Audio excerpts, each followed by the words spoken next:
Hi everybody, this is Stephen Howson. This is Full Time Devils. We play Manchester City in a pre-season friendly. It's potentially the biggest game in world football. We've took it to China and it might get rained off. I thought we was doing this in China, not Manchester. Anyway, I am joined by the old fella. I am joined by him off Blue Moon Rising. I am joined off that ginger one, Gaz, from Full Time Devils. Welcome, lads.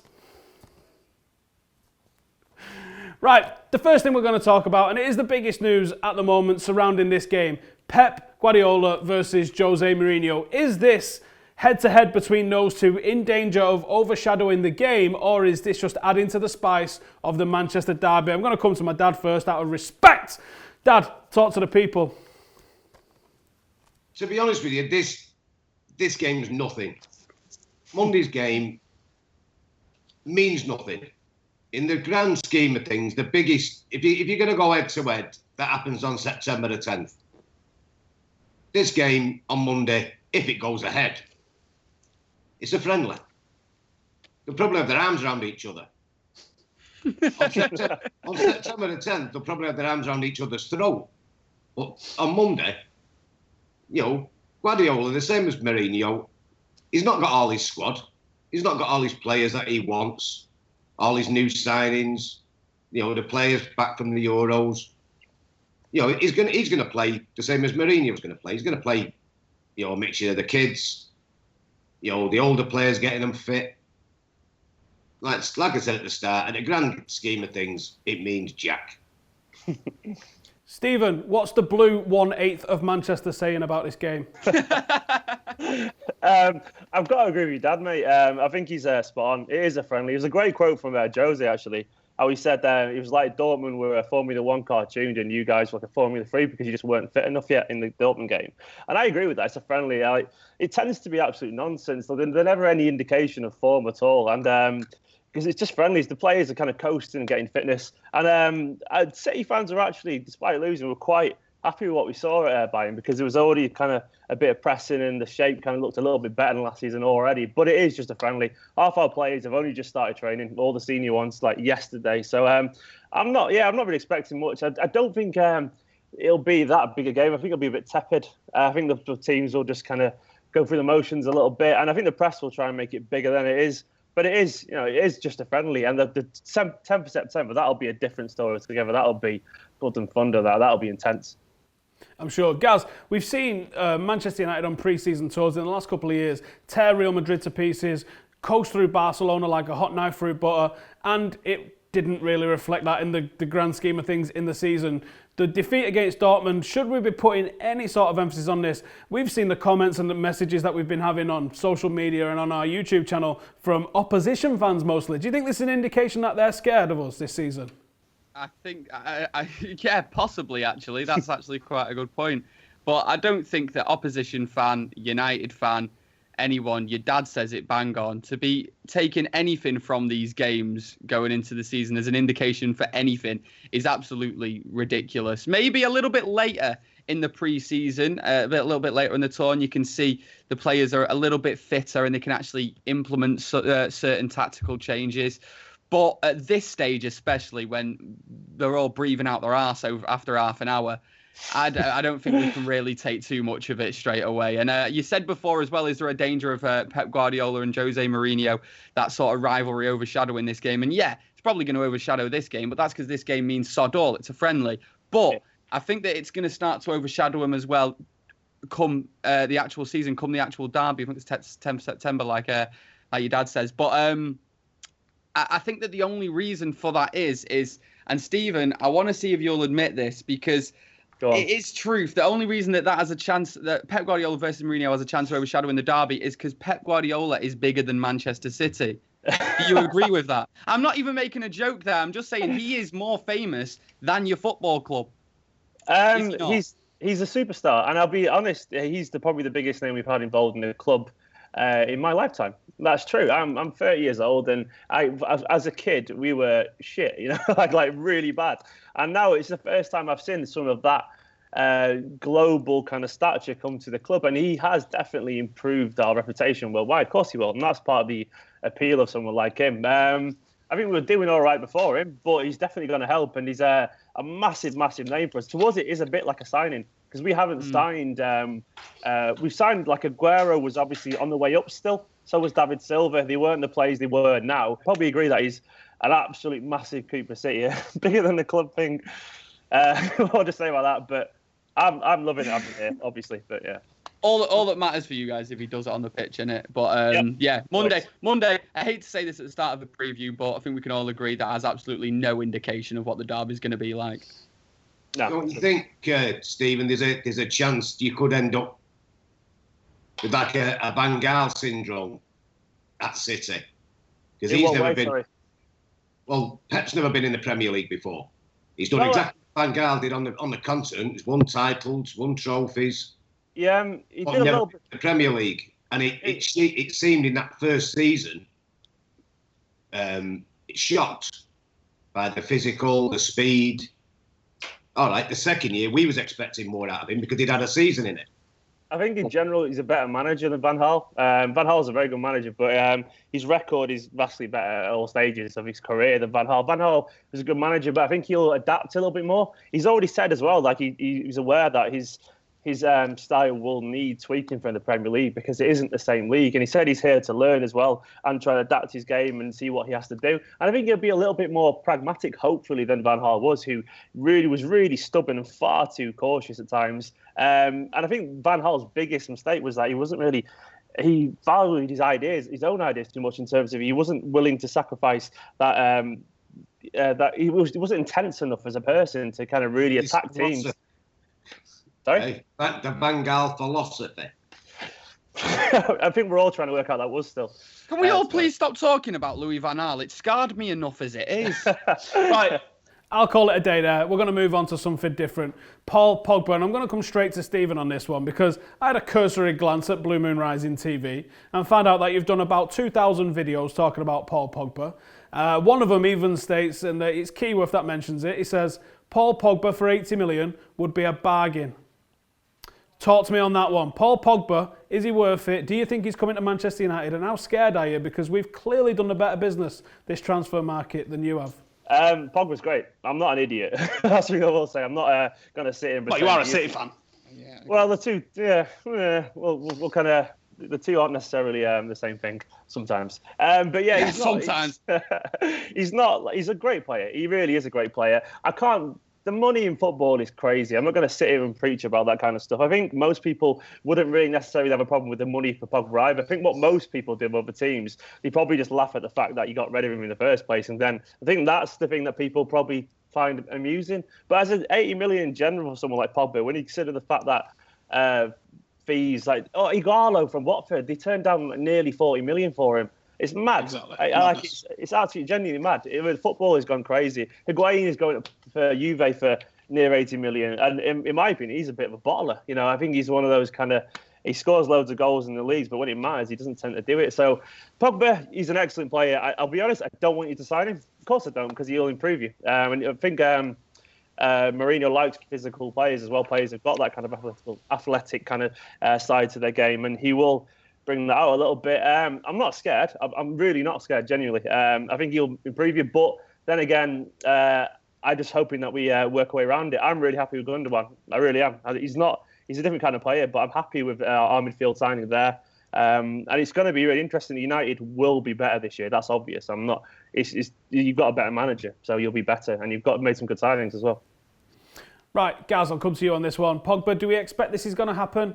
Do you think it's going to drag on much longer? We've seen that Raiola is now in Miami. He's probably going to be hoping to be pulling some strings, hopefully making this deal happen. It seems like there's just the tiniest little hold-up over fee and this, that and the other, but it seems like this is very likely to go ahead from where I'm sitting. What do you reckon?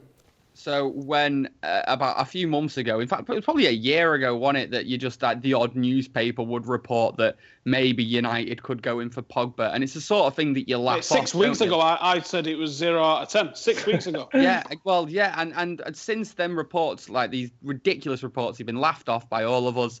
And then all of a sudden, it looks like it could actually happen. And I honestly, like you say, 6 weeks ago, I could not foresee any possible way that we were getting Paul Pogba. But we've put our money where our mouth is. We've gone for him. And I don't know what we've said to him to make him want to come to us, but we want to make him want to come back to us.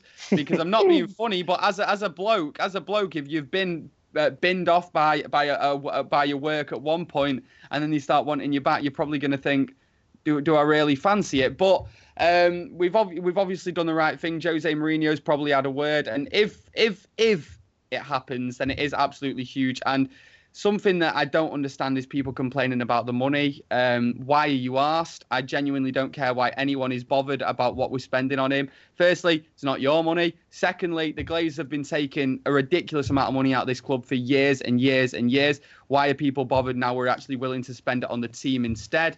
And I just think that he is a class player as well. And we need class players to make the statement. And he's worth every single penny. Dad, where's his best position? Do you think he's coming? And what sort of impact do you think he's going to have if he does? I think he's definitely coming. I think it'll be a job done by the end of the week. Even more so with the news broke in the last hour or so that Juve have done 90-odd mil on Higuain. You know what I mean? The Italian clubs are not blessed with that kind of money. So Juve's got to be getting it from somewhere. Best position, not the one Deschamps played him in the Euros. He's more of the attacking midfielder, not deep lying, setting things up from the back, walking it out of defence. You need him in the last third, threading that ball through, arriving late in the box. He's a big lad. You've seen, he scored a couple of headers in the Euros. He's another target. Today's football economy, 100 mil is probably the new 20 mil. Especially when European teams know the kind of money that's washing around the English Premier League this season. Every player's price has gone up. Like Stephen said a second ago, like Igalo, Watford are able to turn down almost 40 million for Igalo. Everton say that they want 50 million for Stones. The world has actually gone crazy. I don't think you can put any sort of...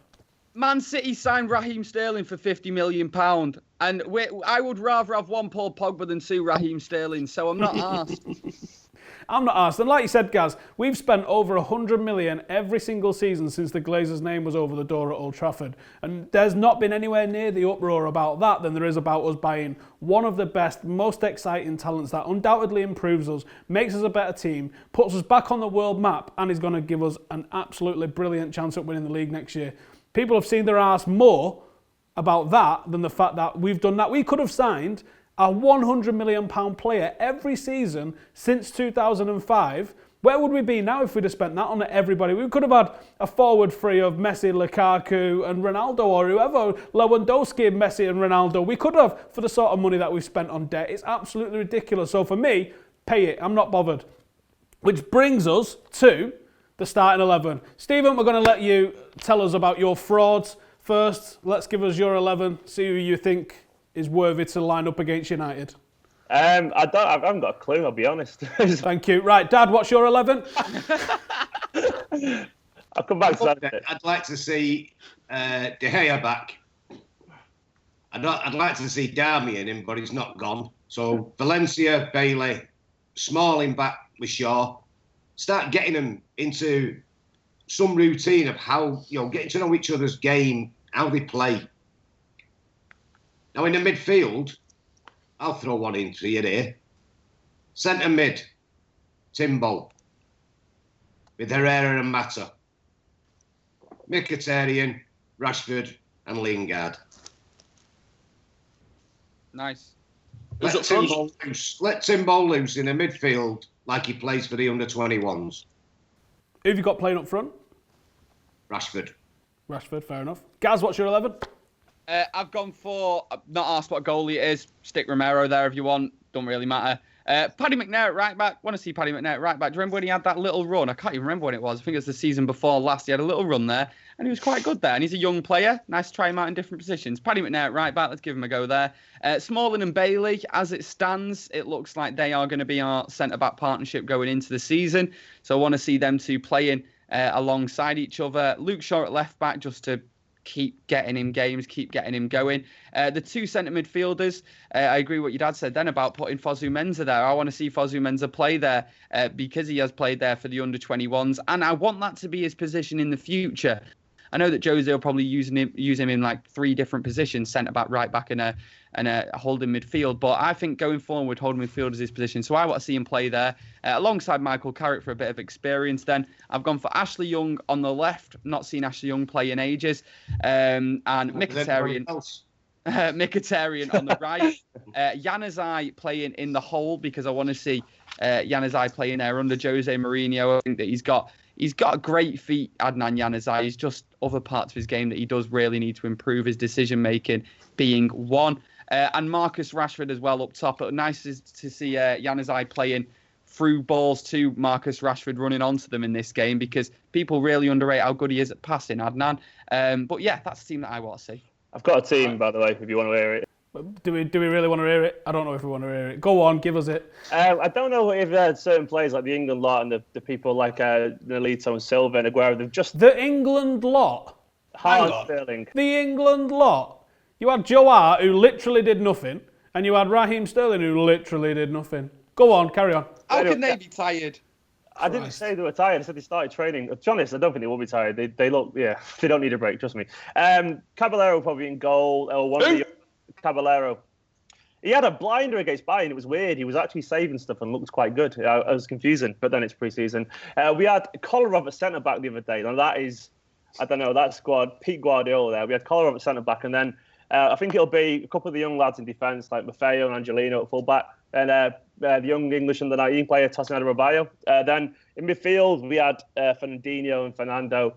This young signing we got called Zinchenko, and then maybe Kelechi, another English side called Brandon Barker, and Navas started, but I think we'll see like Nolito, make his debut, Silva. Aguero could get a run out, and maybe some of the young lads like Batiki, Cameron Humphreys, and so on, Alex Garcia. But, your squad is actually a proper gash without the star names in it, isn't it? Proper.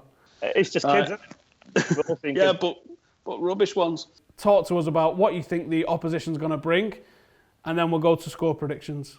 It was quite encouraging against Bayern, actually, because we already saw that kind of the Guardiola kind of style in terms of like the pressing and intensity. And despite having a pretty, I'd say, mix and match team that's full of kids and relative fringe players, they were already kind of playing possession football. We saw Kolarov actually pass it instead of walloping up the pitch. And it was some really nice kind of like synergy between some of the players. So I'm looking forward just to seeing a kind of continuation of that, really, and seeing if any of the senior players come back and if they adapt to it. And I just want to see, to be honest, I'm quite excited. I'm sure you're all the same. I'm just seeing some of the young kids get involved and stuff, because it's always nice at this time of season, because you see what a manager's thinking, you see who's going to make a name for themselves in terms of who can force themselves into the team. And at Bayern, our kids were our best players, and I love that, because I want to see a manager, because Pellegrini was terrible at that for us, and that's one thing as a City fan and a kind of avid watcher of youth football. I was a little bit jealous at times of seeing some of your lads play last season, because I know it was usually because injuries and whatever, but I'm a firm believer in young players getting involved because they motivate the crowd as well, because it's exciting. So I'm looking forward to seeing that, really. That's what I see some of the young lads make a name for themselves. I want to see that intensity, and I want to see just kind of a continuation of the Bayern form, because it wasn't that bad despite the loss. I'm looking forward to the game. Should be fun. Dad, are we expecting anything out of City in this one? Or, like we've said all along, are we just thinking that this is going to be pre-season friendly? It's a training session in front of a crowd, isn't it? What do you reckon? Yeah, you're right. Yeah, they are. You know, they are training sessions in front of, and it'll probably be a big crowd.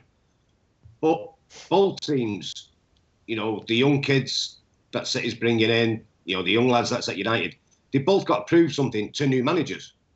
So they want to, you know, for their own good, if you like, they want to impress the guy. Same with the senior guys, isn't it, as well? Sorry? Same with the senior players as well. Like, everyone yeah. all press, haven't they? Yeah, but with United, Memphis needs a run, and he needs to start showing something. You know, he was disappointing from what, you know, the lad that we knew at PSV, whether Van Gaal's knocked the confidence out of him or whatever. But he's gone now. New era, move on, show us what you can do. And he hasn't done. He hasn't done up to now in the first 2 games, you know, Wigan and the Dortmund game. So, you know, there is a few players that's got something to prove. this is the time to do it. You know, for us, you know, as fans and supporters and whatever, they are meaningless games. To them, they shouldn't be. Well, you know, we'll see. We'll see what Monday brings. I'm not expecting a 6-5 or whatever, you know, kind of result. If it's 1-0, either way, it'll be tight, and you know they won't want to lose face. But the main thing is getting the lads, you know, getting the stiffness out of their legs, getting the holidays out of their legs, and getting them fit for 2-3 weeks time. Right, Gaz, I'm not going to come and ask you about the opposition because, as we've already established, no one's really that bothered, are they? So just tell me what score you're thinking is going to happen on Monday. Is it a knockout competition, this we're playing in, or are we in like a group stage type thing? I don't know, to be honest. Come on, does anyone know? This is how little everyone is asked. One of Right, those well, bad cups, isn't it? I can see a draw. So if it is a knockout competition, it'll be nice to go into penalties just because it would be fun. But yeah, I can see a really naff draw, depending on how many youngsters play. But loads of youngsters play on both teams, like your dad says as well, and like Stephen says as well. They've got more to prove, so that'll make it a bit more interesting and maybe see a bit more attacking football and more willing to win. But if it's just going to be sort of majority... Oh, I only asked you for your score, not your pissing live story. Give me a score. 1-1. Right, Dad, score. 1-0 either way. Steve, score. Yeah, well, your dad 1-0 either way. I think It's pre-season. I think there's probably going to be goals. I'm going to go 3-2 United. Loads of fun. Right, thank you everybody for joining us. That is our preview for the first Manchester derby of the season. Perhaps the most insignificant because I think the next one is going to have people sweating for about a week either side of it. Thank you for joining us. Stick anything you like in the comments. What's your score prediction? Who do you want to see play? Make sure you hit that subscribe button and we'll see you soon. Laters. See you in a bit. I know that in pre-season, the team that is in an advanced stage of the preparation looks far better than the other team.